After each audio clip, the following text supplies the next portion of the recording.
Hello guys, in this video I will share with you how to easily delete a Wi-Fi network on a Windows 11 laptop.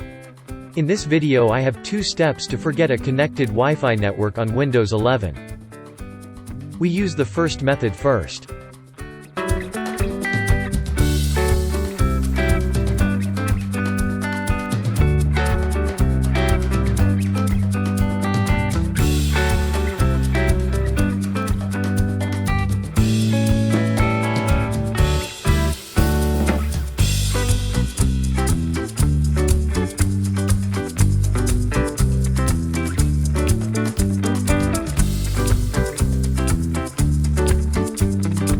Now we move on to the second way to forget the Wi-Fi internet network on Windows 11.